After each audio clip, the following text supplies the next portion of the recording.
Welcome to infinitestoryhouse. The White Ones. They were white. Actually, they were white. White skin, white hair, white eyes. Nothing about their appearance had color. They looked like an empty outline in a coloring book. I started noticing their presence slowly, over time. I remember the first time I saw one. I was driving home from school and the ground was freshly covered in a blanket of snow. I was rounding a corner when I glanced up at my rearview mirror. I saw it walking, almost pressing in slow motion past my car. I damn near ran off the road. Luckily, there were no other cars around, so I composed myself and kept driving. I had convinced myself that I was seeing things and went on with my day like normal. It was 3 days before I saw another one. Let me be clear. I still don't know what they are or why they're here. I don't even know what to call them, so I will just refer to them as White Ones from here on out.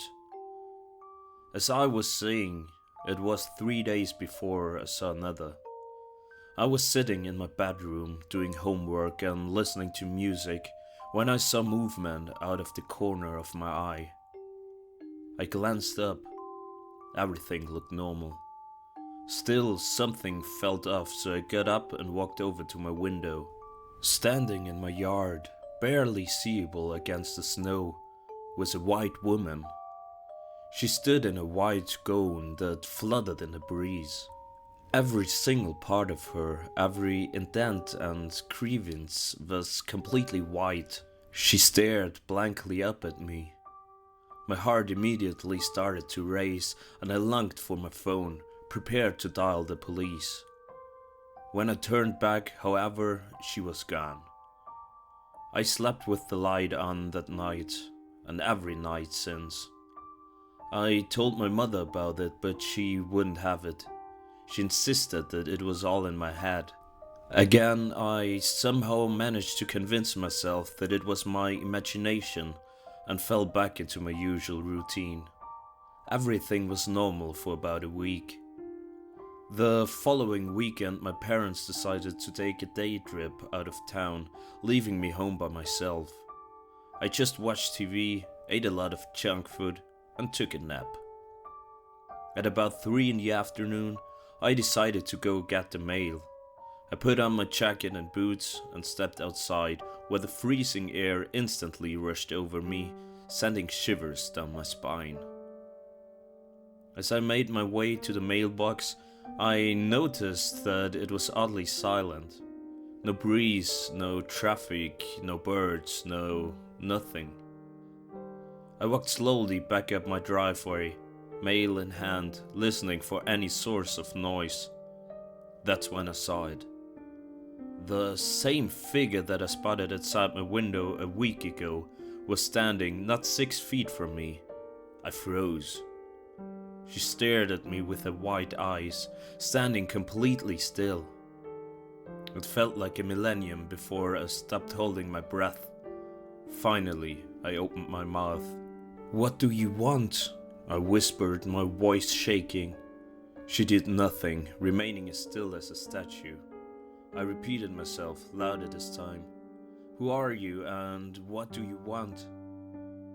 She stood so motionless that I started to wonder if she was even real.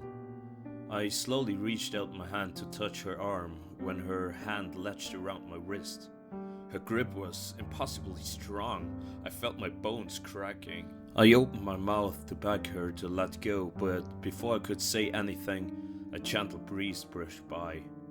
White flakes started to break away from her until she completely disintegrated into dust that was quickly carried away by the wind. I felt sick to my stomach, unsure what I just witnessed. I bolted back inside, clutching the mail and my wrist to my chest. Inside, I locked every window, every door, and turned on every light. It wasn't until a minute or so later that I realized that I was trembling. My wrist throbbed in pain, so I wrapped it in an ice pack. When my parents returned home a few hours later, I didn't say anything. They wouldn't have believed me. To be honest, I wouldn't blame them. It feels crazy just writing it out. I spent the next few days very cautiously. I laid down and spent most of my time at home, and I tried to avoid being completely alone. I wore long-sleeve shirts to conceal the bruises on my arm.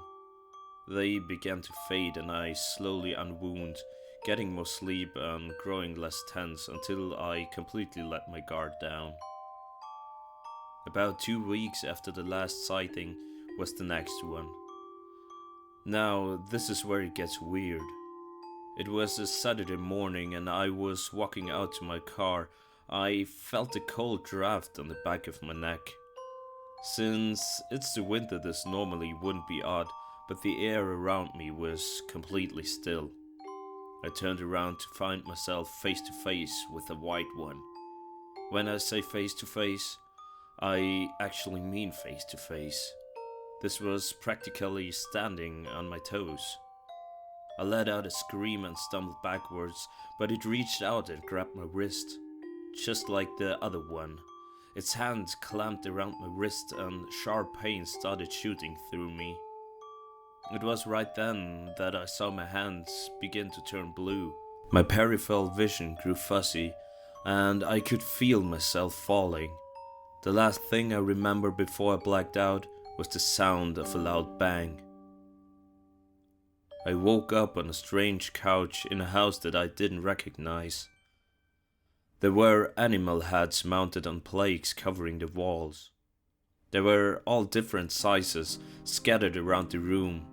Deer, raccoon, squirrels, even a fox. The walls had an artificial wood appearance, like the inside of a log cabin. I sat up, my heart beginning to race. "Oh, good, you're awake." I looked up to see a large man in a plaid shirt and suspenders enter the room. He held 2 mugs and set one down on the table in front of me. He was a burly man with a beard and receding hairline. He looked familiar. "Where am I?" "You're in my living room." "Who are you?" He chuckled. "Samuel Robbins, you live down the street from me." Something clicked inside my head. I had remembered going to the store while trick-or-treating as a kid. He always gave people a full-size candy bar or a bag of trail mix to even out the unhealthiness. He was a nice guy. "Oh yeah," I said, my head spinning slightly. Why am I here?" He frowned. "You don't remember what happened, do you?"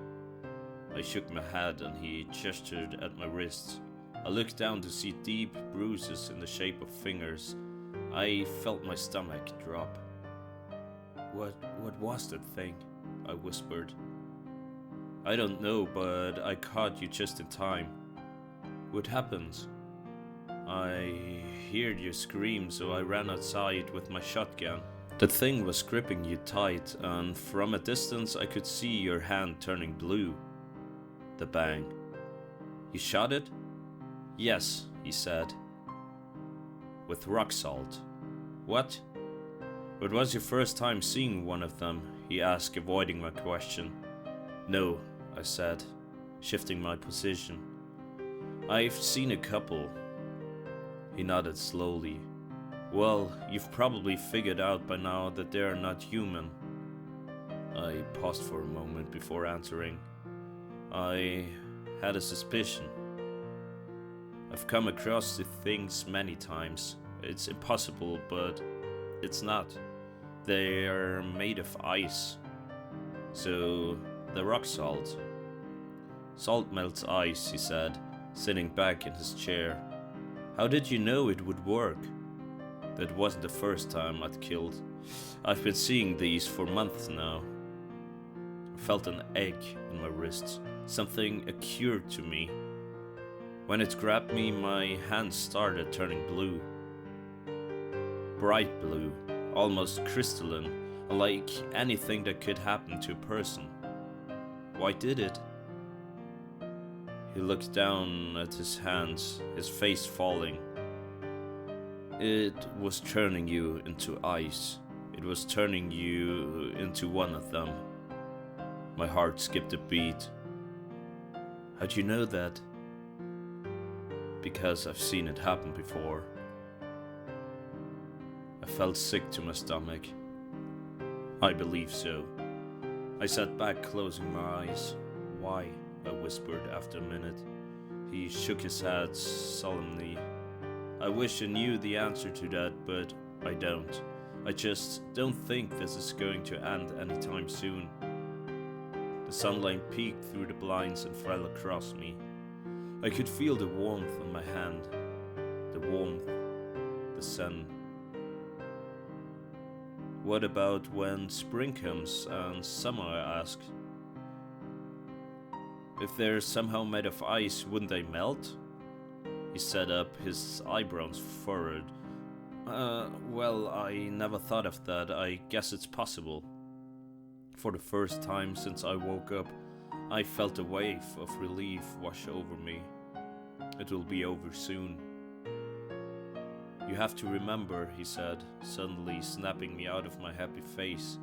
It's only January. If they do melt in spring, that won't be for 2 or 3 more months. He leaned in, lowering his voice. Don't let your guard down.